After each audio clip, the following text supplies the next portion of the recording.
So I've had a lot of people ask me why we unload the back of the semi first. Here's why. If something should go wrong in the middle of the load and we've got to take the rest of this load somewhere else, you can't have all the weight on the back of the trailer and no weight on the tractor. You really can't go anywhere or drive safely.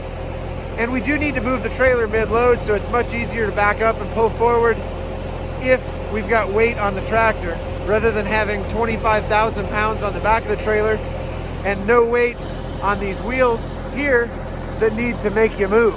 That's why. Hey there, thanks for turning down my road.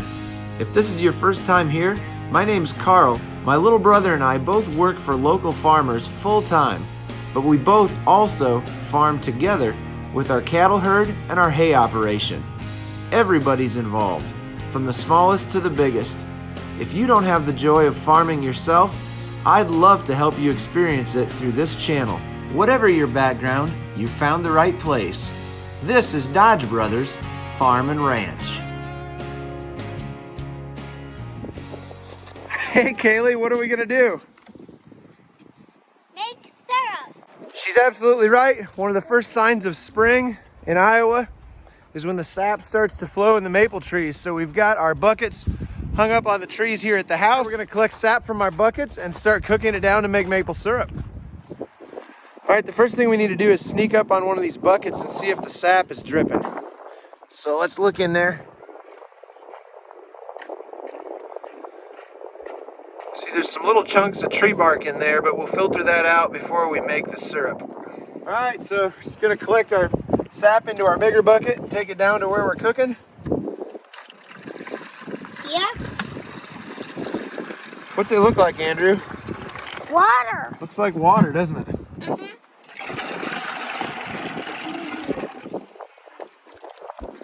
Ooh, this one's got some in it.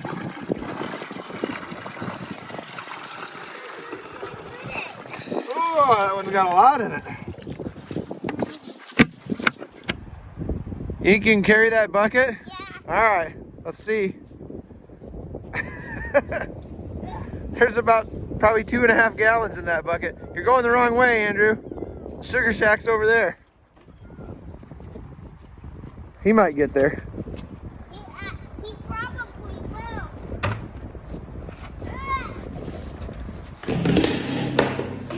All right, so we're gonna take this sap we just collected, and I'm just gonna dump it through this strainer. It's got a paper towel in it. And that'll collect all the little pine needles and chunks of bark and stuff.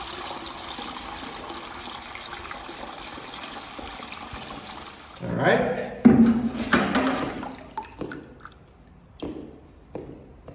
Got our clean sap now. So we'll take our clean sap and dump it right into the cooker.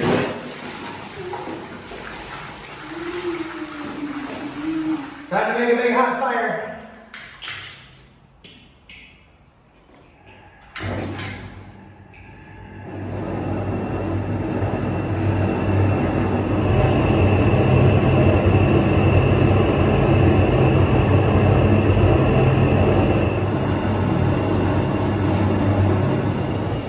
It's pretty hard work, isn't it, Kaylee?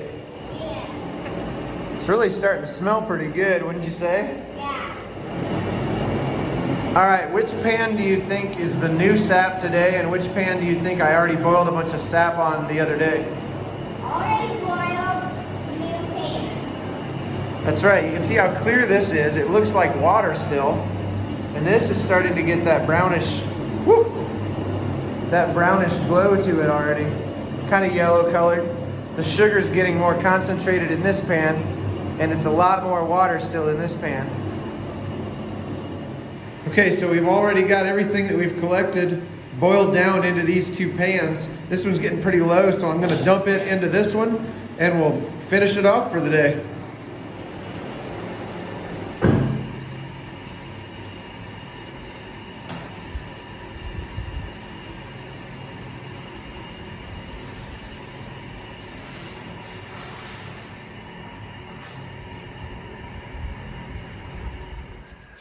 So when my wife and I bought this place, we didn't know what we were gonna do with this goofy little like 2,000 bushel grain bin that's on the property, but I'm really glad it's here because it's the perfect place to boil maple sap.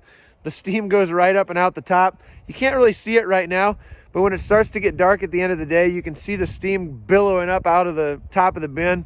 It works fantastic. If you have any questions about how the whole process of making maple syrup works from beginning to end, I would encourage you to watch the video that I made about this time last year. I will try to link to it right up here.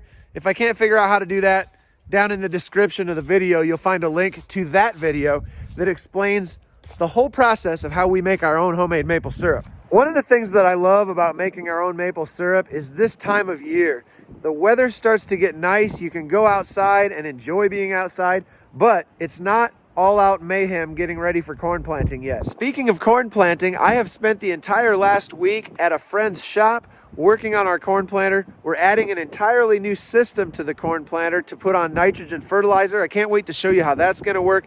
I think I'm going to make an entire video dedicated to what we're doing different with the planter this year and what we upgraded and repairs that we made. We still have some things to do next week. We're waiting for some major parts to come in. So I'll give you a full update on that. But here's just a few of the things that we did this week. So most importantly, I tried to make a good impression on the shop dog right away. Then we got to work on some things that were worn out on the planter. One of the major projects I did was replacing all of the upper and lower parallel arms, as well as the bushings and bolts. Those are the arms that connect each row unit to the main frame of the planter. And when those bushings get worn out, it creates a lot of extra shaking and jerking around and sloppiness in the row units, and it really does affect how they work. Another thing we did was we ran a few of the meters on a test stand, which basically is a laboratory setup to simulate what happens when you're planting corn in the field. The only thing is, it really is a lot easier for the meter to do a good job on the test stand because it has perfect ride quality. It's not getting jostled around like it is when it's on the planter bouncing through the field, but it gives you a pretty good idea of if there's anything serious wrong with your meters, because it will show up in poor singulation on the test stand if there's something that really needs addressed. You can see the seeds going down into the meter right here, and then they come out into the bucket underneath, and that seed tube sensor is connected to the monitor, and it's telling us that this meter's doing a great job. Well, from me and a couple of our very pregnant cows over at the bale feeder here, that's pretty much going to do it for this video for this week. If you were one of the people that pointed out the audio problem to me on last week's video, thank you so much. I apologize I didn't get it taken care of sooner. It was 4 or 5 hours after I posted the video that I went and looked at some of the comments and realized that there was an audio problem. There was a glitch when I exported the video from my editor program, and I didn't notice it until some of you started commenting on it on YouTube. So I appreciate that. If there ever is a problem, don't hesitate to let me know right away, because I want to get these videos to you in a timely fashion, but I want them to be quality as well. So thanks for helping me out on that.